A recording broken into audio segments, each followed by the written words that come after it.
Hello folks, I'm Jennifer and I'm a quantum healing hypnosis technique practitioner based out of Comox Valley on Vancouver Island. And this past Monday on January the 6th, I did a session for a client who was shown and given an activation of the 8th chakra. The 8th chakra is referred to as Agartha. It is the earth chakra. And activating that 8th chakra brings Christ consciousness through us. So she was also given instructions how the rest of us can activate that 8th chakra.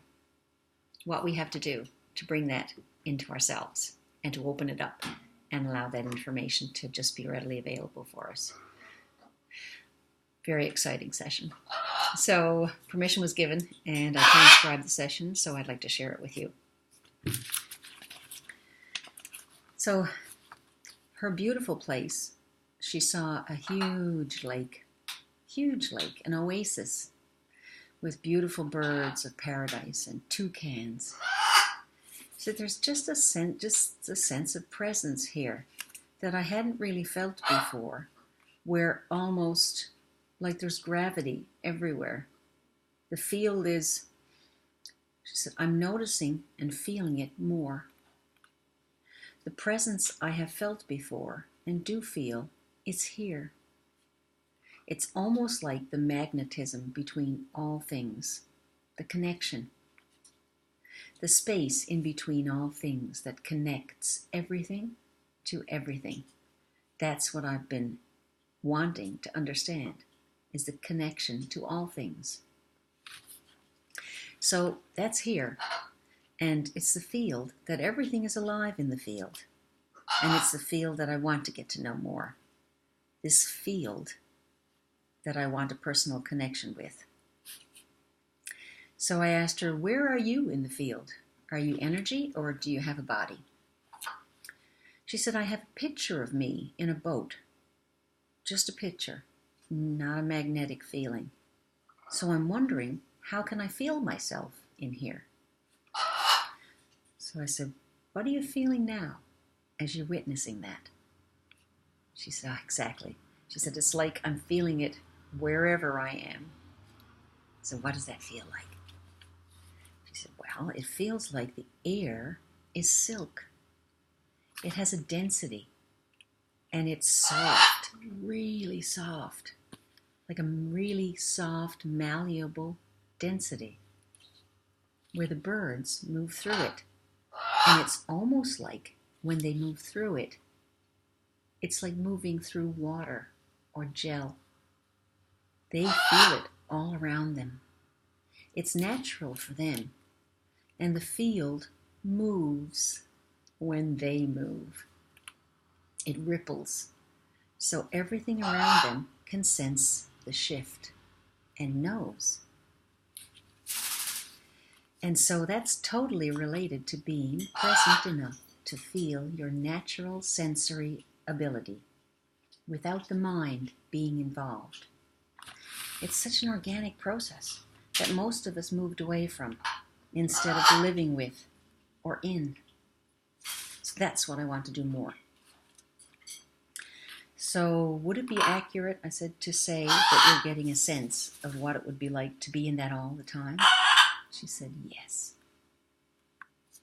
And it's almost like slowing down into the moment and being completely in yourself so that you can feel the air around you. So what else is going on for you now in that scene?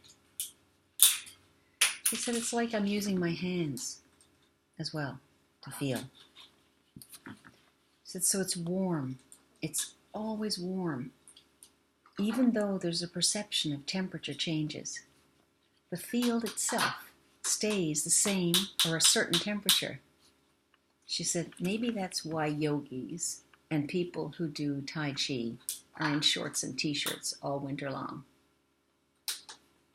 Because they access that stream and that flow that's mostly one temperature. So we don't have to be in a specific place to experience that. She said, I'm seeing myself in a boat as a projection. And that projection wasn't really me. It's this picture of me, and the picture cannot feel. My consciousness, she said, is through this field. So what other impressions are you getting now?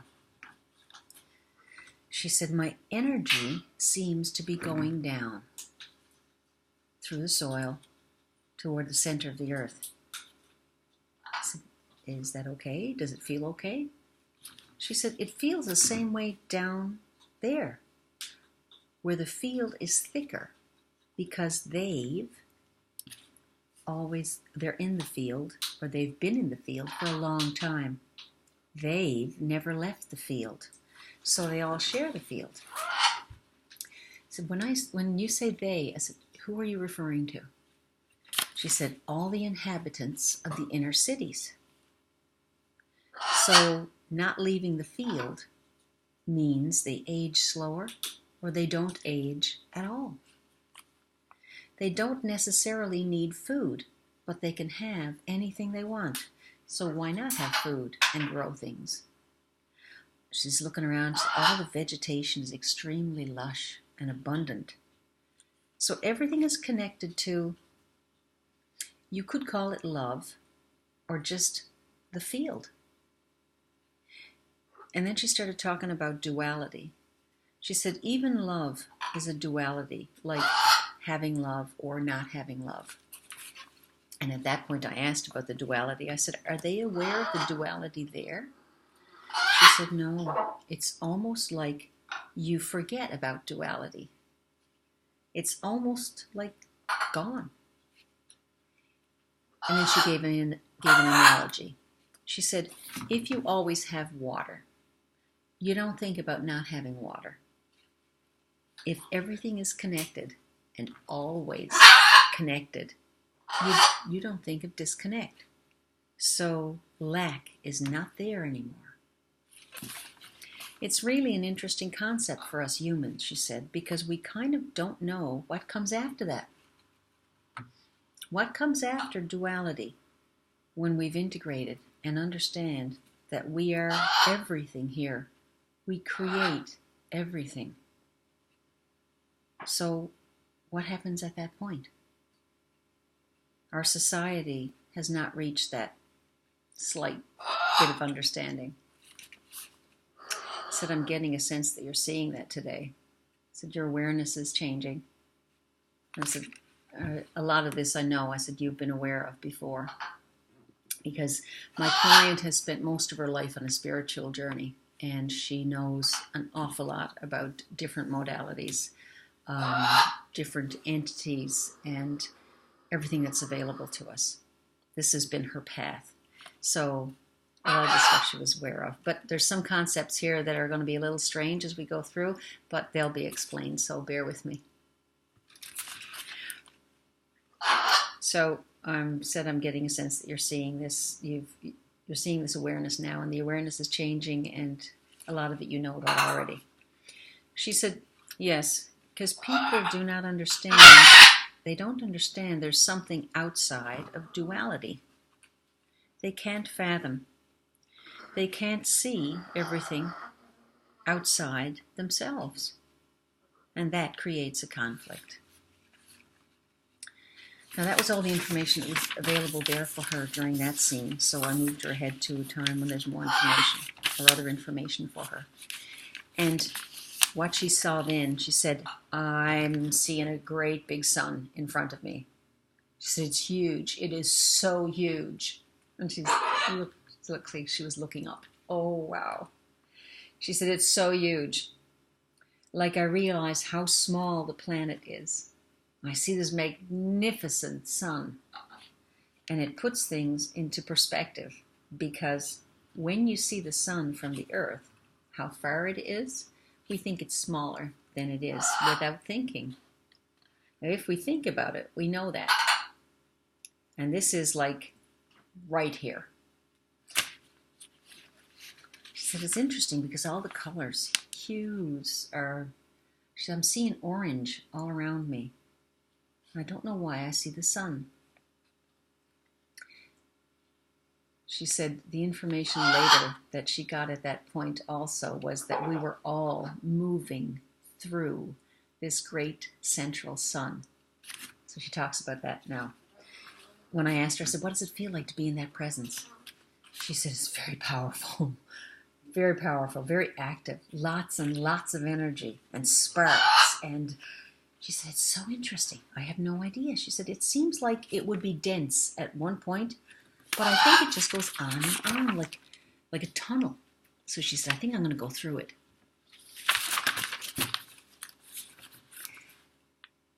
So I said, well, you can do that. It's guiding you. So as often happens in sessions when clients start to travel, they get really quiet. So I said, you can talk to me if you like and tell me what you're experiencing as you go. She said, I'm feeling my vibration shift, and I don't feel so much in the body as I was before. I'm feeling like it's just bright. I can see that it's a tunnel. It's just light. And now the tunnel is filling in with light, so I can't even see that it's a tunnel anymore. So it looks like the clouds or the light now is parting. And again, what looks like there's another city. I said, what does that look like? She said, she stopped and then she said, it's interesting because inside it feels like my head is shifting. I said, is that the frequency shift you mentioned earlier? She said, no, this is another frequency, a different frequency shift, and it's affecting my throat. So I said, okay, does the body need to do anything to adjust? Do we need to ask for the frequency to be adjusted so the body remains comfortable? She said, no, it's just a tickling in my throat. So now that's gone. And it's just like a warmth all through my body right now, like an energy warmth. More of a feeling because I can't see anything, and the top of my palate feels weird. I said, weird how? She said, I'm opening maybe. It was an energetic opening. So I feel like I'm being adjusted, like my new frequency is being balanced in a way to this energy here.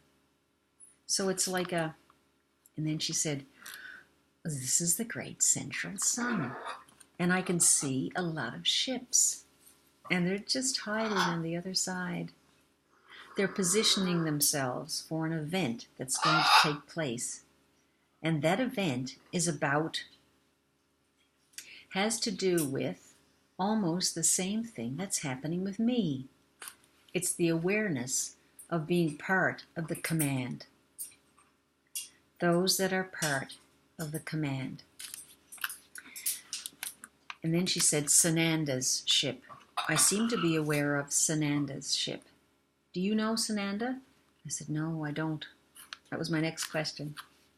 She said, Sananda is the higher self of Christ. It's another part of Christ. And Sananda works with other ascended beings. They are involved with the Project Earth.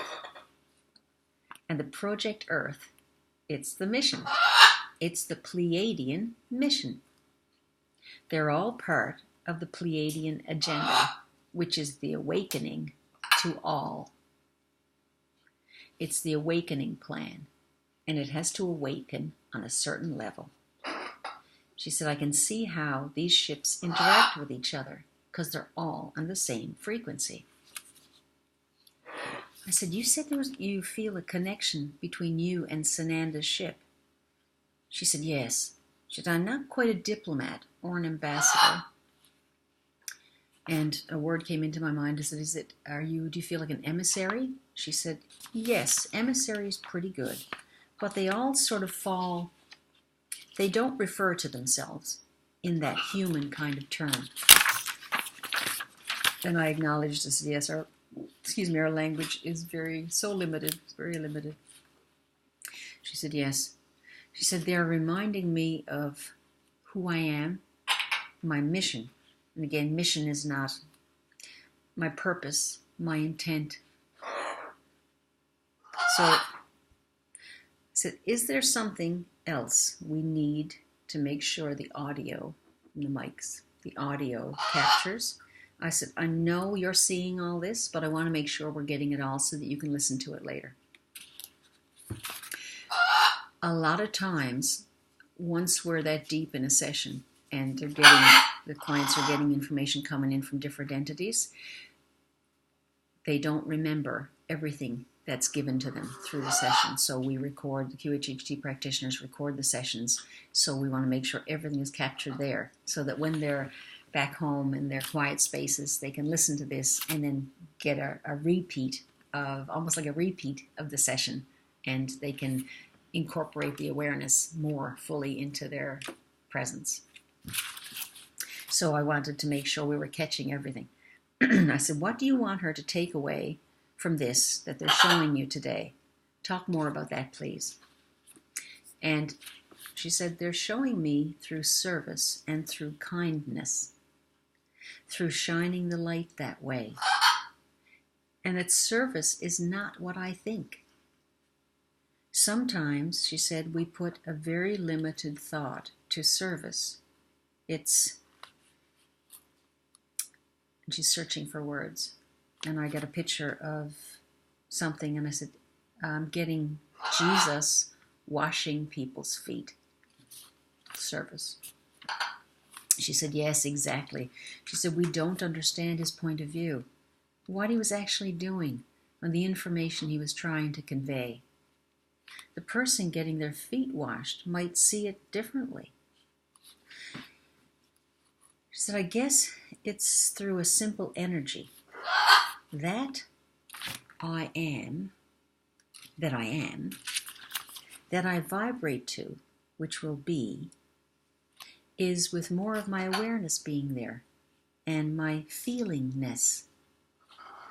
It will be passed through my hands, through gentle touch.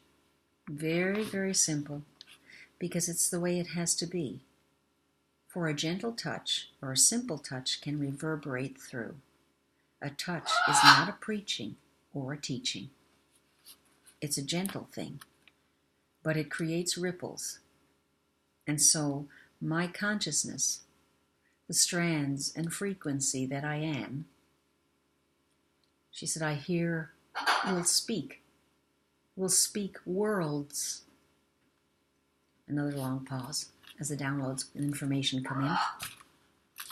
She said it's through the simplicity, just by being, that even a touch that sparks the being, the spirit within the being.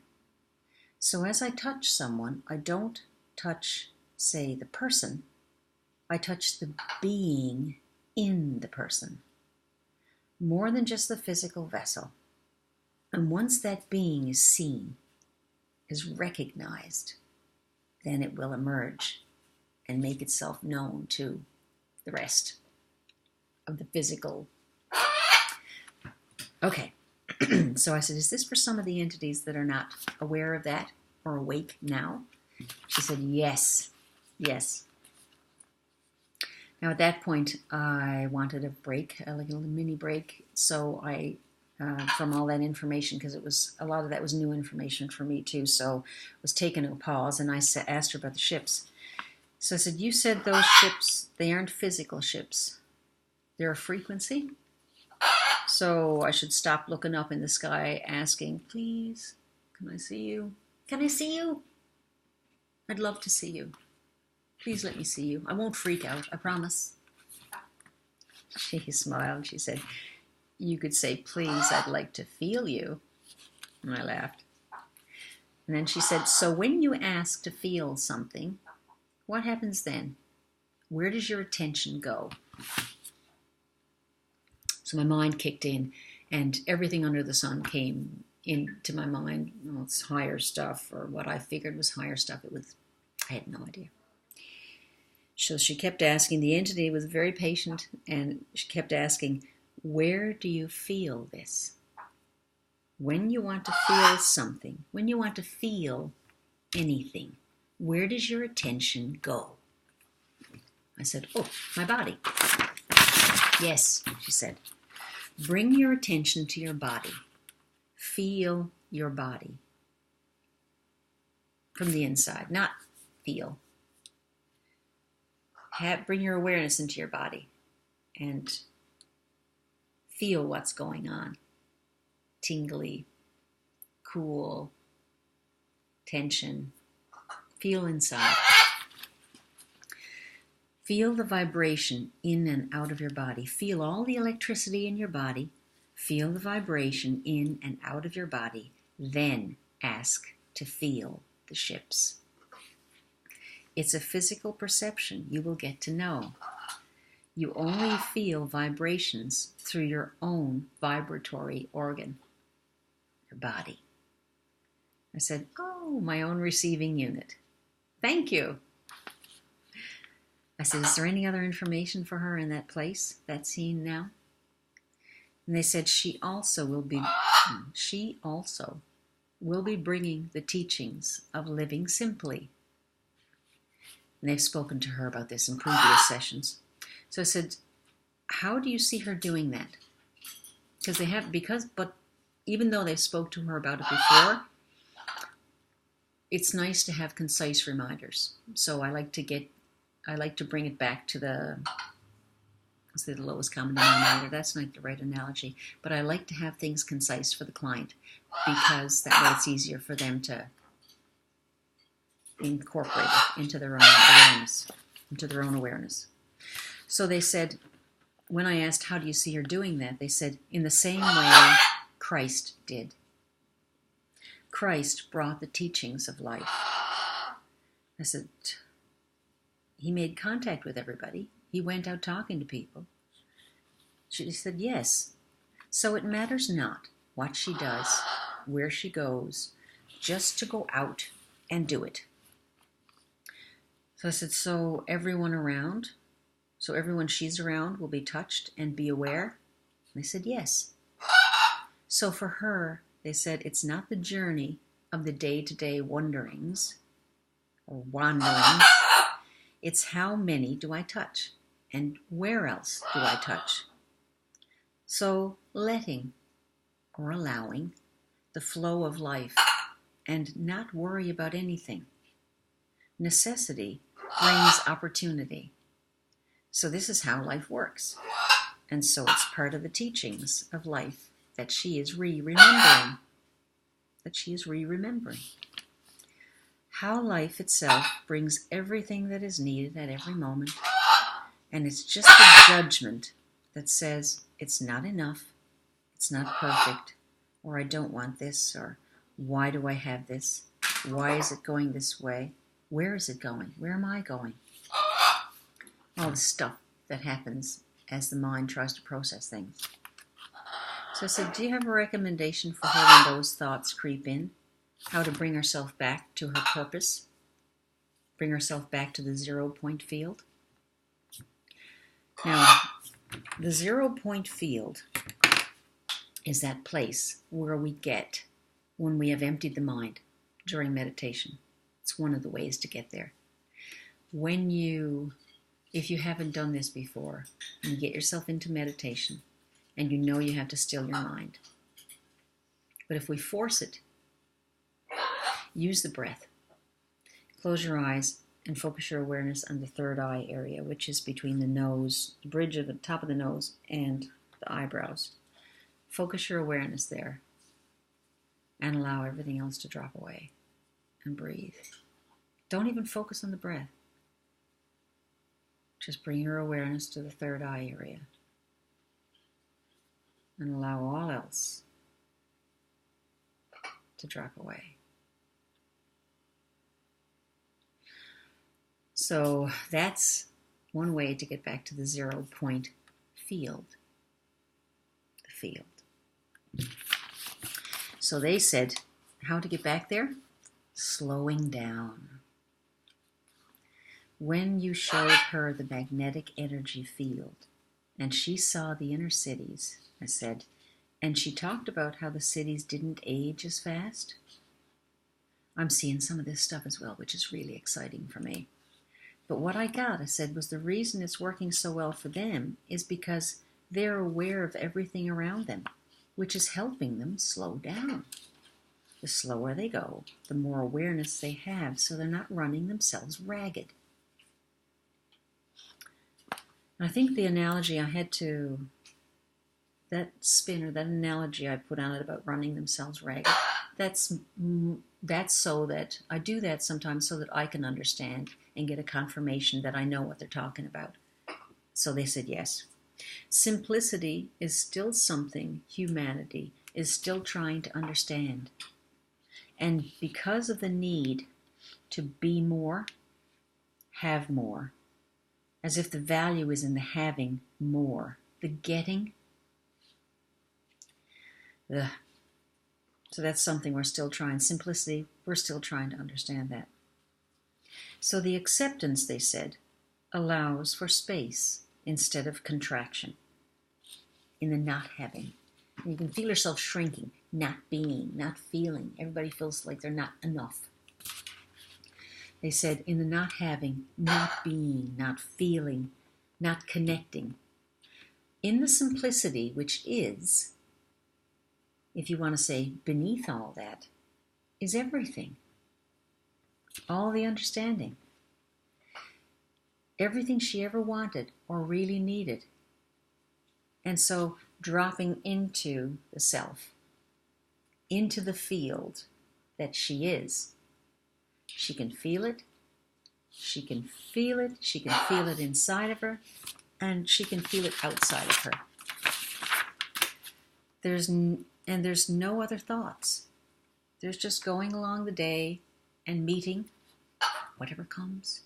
The universe presents you with every single moment. The phone rings. The cat wants out. The neighbor comes.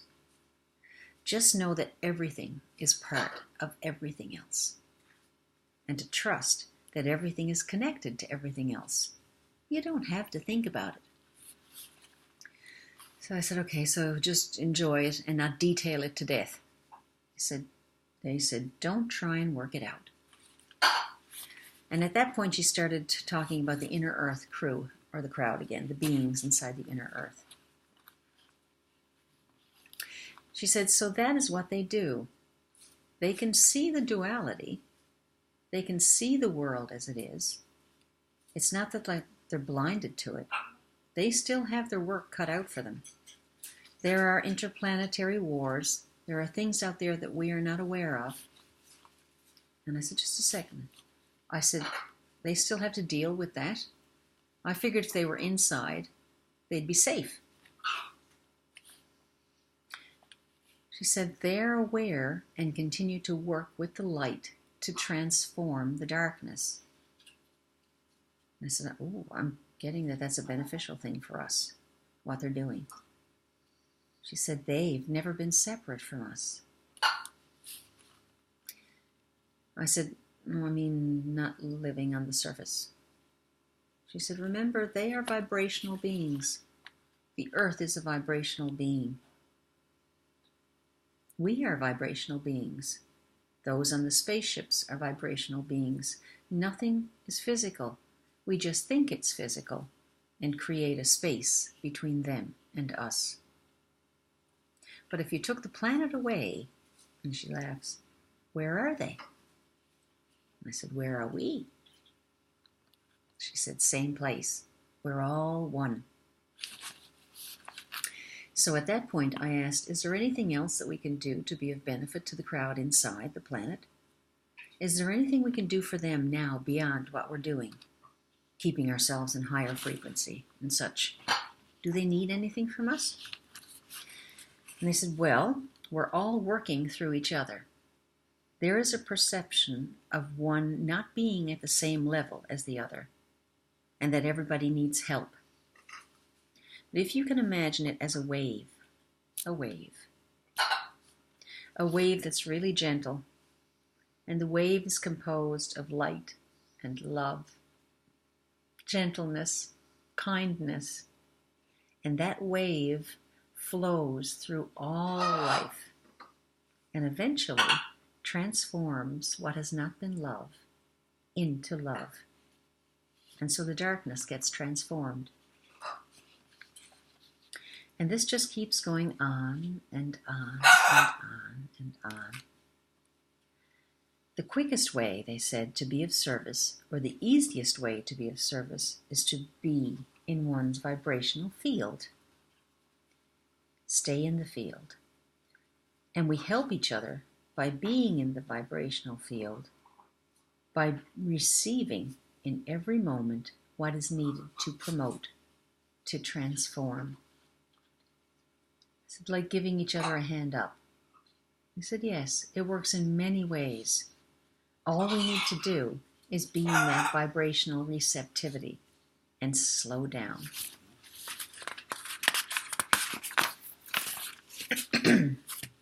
So that's part one. I have broken it into 2 sections for you. And the second section is about the client's questions and the summary of information that they gave her. And that's where more information is about the 8th chakra and Christ consciousness. So we'll see you in part 2.